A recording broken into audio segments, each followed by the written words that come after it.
भगदड़, बगावत और गुस्सा।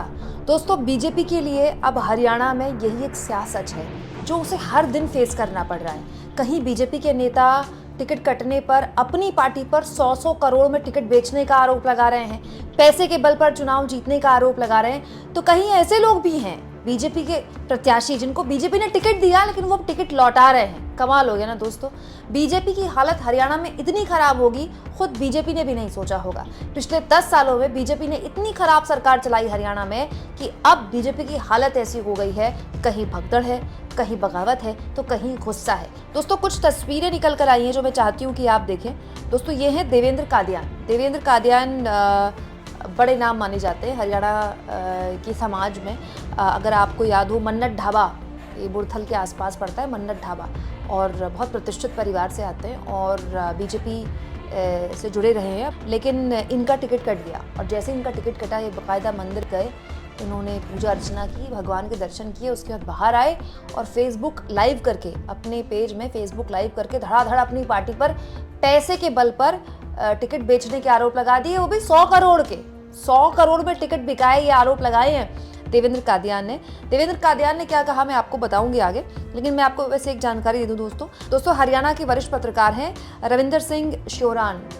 आप इनको कई यूट्यूब चैनल्स में सुन चुके हैं और बहुत शानदार विश्लेषण रहता है इनका हरियाणा की राजनीति को लेकर। इन्होंने ये जानकारी साझा की है। मन्नत ढाबे वाले देवेंद्र कादियान की भी टिकट कट गई। उनकी जगह पूर्व सांसद रमेश कौशिक के भाई को गन्नौर से टिकट मिलने की खबर है। देवेंद्र को मजबूत उम्मीदवार माना जा रहा था, अब आजाद उम्मीदवार होंगे।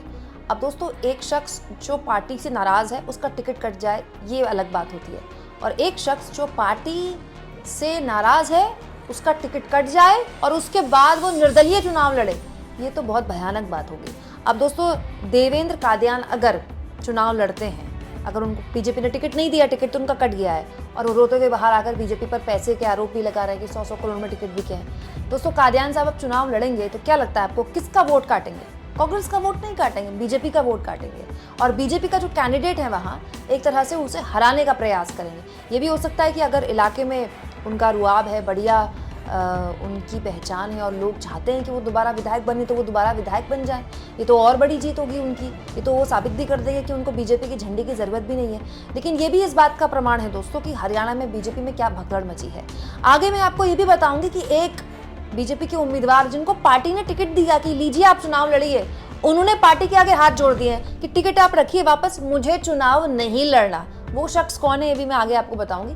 लेकिन देवेंद्र कादियान आज आए, फेसबुक लाइव किया और कैसे भावुक होकर अपने मन की बात बताई और अपनी पार्टी पर कैसे 100-100 करोड़ के आरोप लगा दिए, 100-100 करोड़ में टिकट बेचने के और करोड़ों के दम पर चुनाव जीतने के, चुनाव लड़ने के आरोप लगा दिए।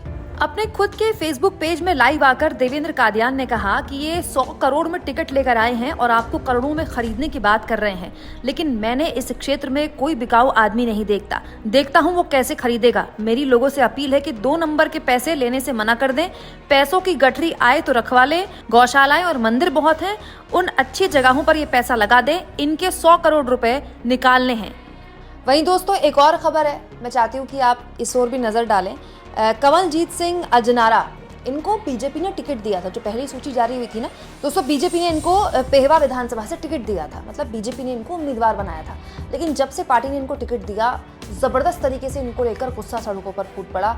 अलग अलग जगह खबरें छपनी शुरू हो गई कि कंवलजीत सिंह अजनारा को लेकर पार्टी के जो कार्यकर्ता हैं वो बहुत नाराज़ हैं। पार्टी के कार्यकर्ताओं ने ही इनके खिलाफ बिगुल फूंक दिया कि हम इनको किसी भी हाल स्वीकार नहीं करेंगे। हालत ये होगी कि अभी थोड़ी देर पहले खबर आई है कि इन्होंने खुद ही अपना टिकट वापस कर दिया पार्टी को, क्योंकि पार्टी के कार्यकर्ता मुझसे नाराज़ हैं, तो मैं टिकट पाकर भी चुनाव नहीं लड़ना चाहता। पार्टी से उन्होंने कहा है कि आपको जिसको चुनाव लड़वाना है लड़वा लीजिए। मतलब आप सोचिए दोस्तों, हरियाणा में बीजेपी की क्या हालत है। ऐसा तो है नहीं कि पहली बार टिकट बंट रहे हैं, और ऐसा भी है नहीं कि पहली बार नाराज़गी हो रही है। मतलब अलग अलग राज्यों में जब भी टिकट बंटते हैं, हर पार्टी में इस तरह की नाराज़गी देखने को मिलती है। कांग्रेस पार्टी की सूची अभी जारी होगी तो भी आपको ये सब देखने को मिलेगा। हर पार्टी की कहानी है, लेकिन ऐसा नहीं हुआ कभी। खासतौर पर बीजेपी जैसी अनुशासन में रहने वाली पार्टी की स्थिति हमने ऐसे कभी नहीं देखी कि थोक के भाव में इस्तीफे हो रहे हैं। मौजूदा मंत्री कैबिनेट के वो इस्तीफा दे रहे हैं, पूर्व मंत्री क्या रह चुके कैबिनेट में वो इस्तीफा दे रहे हैं, भर भर कर जो पार्टी कार्यकर्ता हैं वो अपनी पार्टी के खिलाफ सड़कों पर उतर रहे हैं। भाई कमलजीत सिंह अजनारा को टिकट किसने दिया? केंद्रीय नेतृत्व ने दिया ना। केंद्रीय नेतृत्व की हरी झंडी के बाद उनको टिकट मिला, लेकिन कार्यकर्ताओं का गुस्सा सड़कों पर उस केंद्रीय नेतृत्व के फैसले के खिलाफ फूट पड़ा और उन्होंने कह दिया कि हमको तो ये स्वीकार ही नहीं है। हालत ये हो गई कि कमलजीत साहब को खुद कहना पड़ गया कि आप अपना टिकट रखिए वापस, मुझे चुनाव ही नहीं लड़ना है। ऐसा हो रहा है हरियाणा में, आप सोचिए। इसे लेकर भी कयास लगाए जा रहे हैं कि पार्टी के अंदर भगदड़ मच गई कि मौजूदा मुख्यमंत्री को पूर्व मंत्री के पास उनको मनाने जाना पड़ा। मतलब मौजूदा मुख्यमंत्री हरियाणा के पूर्व मंत्री के आगे हैंडशेक करने के लिए हाथ मिलाते हैं तो वो नमस्ते कर देते हैं उनको, उनसे हाथ भी नहीं मिलाते। मतलब किस लेवल की नाराजगी है। करणदेव कंबोज की ये वीडियो मैंने आपको दिखाई थी। हरियाणा में किस लेवल की नाराजगी है, सोचिए कि मौजूदा मुख्यमंत्री को बेइज्जत किया जा रहा है खुलेआम, और ये कौन कर रहा है? खुद बीजेपी के पूर्व मंत्री। इस बीच बीजेपी ने हरियाणा उम्मीदवारों की अपनी दूसरी सूची भी जारी कर दी। हालांकि अभी केवल नामों का ऐलान हुआ है। वक्त बताएगा कि राव इंद्रजीत सहित बीजेपी के बड़े नेताओं की इस सूची में अपने उम्मीदवारों को टिकट दिलाने में कितनी चली और कितनी नहीं चली, और अगर नहीं चली तो फिर क्या हरियाणा में बीजेपी के अंदर बगावत अभी बाकी है। और राव इंद्रजीत सिंह हाल के दिनों में काफ़ी नाराज लग रहे हैं बीजेपी आलाकमान से। कांग्रेसी रहे हैं और 2014 के बाद इनका हृदय परिवर्तन हुआ, फिर ये बीजेपी में शामिल हुए।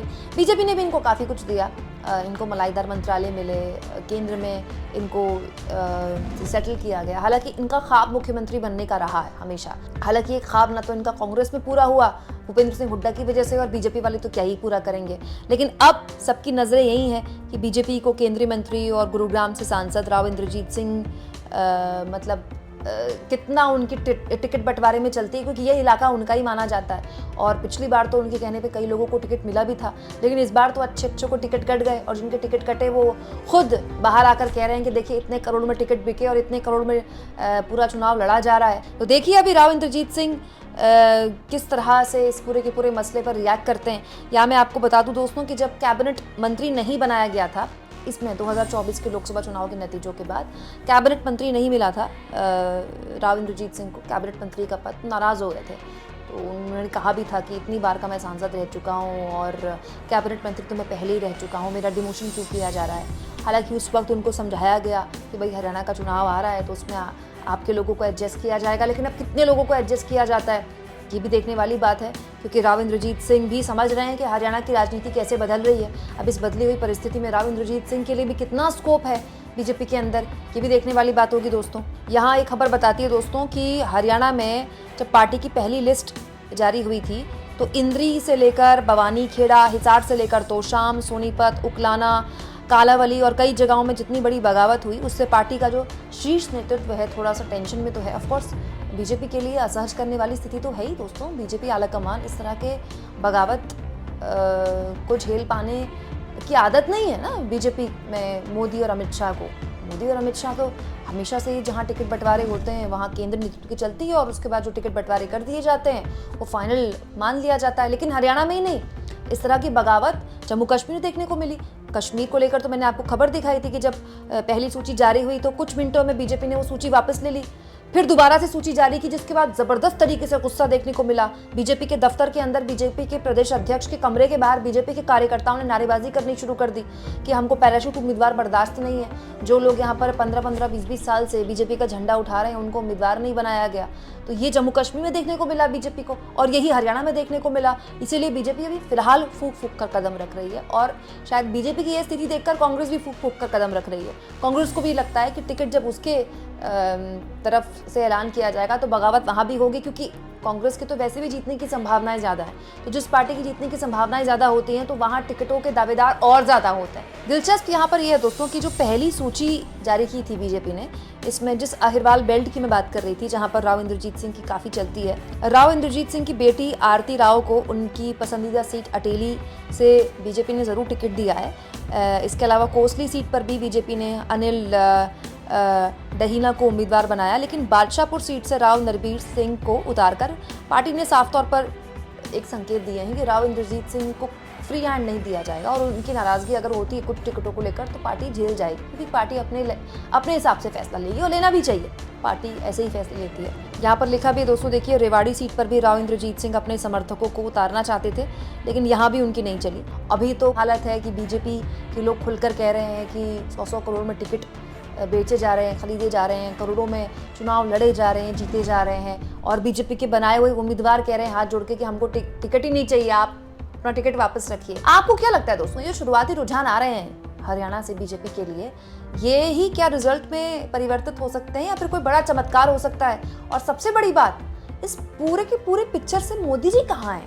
बड़ी हैरानी की बात है दोस्तों, जम्मू कश्मीर और हरियाणा के इलेक्शन की डेट्स बहुत दिन हो गए।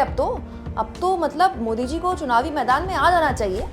जम्मू कश्मीर नहीं जा पा रहे तो कम से कम मोदी जी को हरियाणा तो आना चाहिए कम से कम प्रचार के लिए। क्या लगता है आपको, मोदी जी क्यों नहीं आ रहे हैं? कमेंट बॉक्स में जरूर लिखिए, और जितना हो सके दोस्तों चैनल को शेयर करें, सब्सक्राइब करें, और थैंक्स फॉर ज्वाइन के ऑप्शन से अगर आप चाहें तो कुछ आर्थिक मदद भी चैनल की जरूर करें।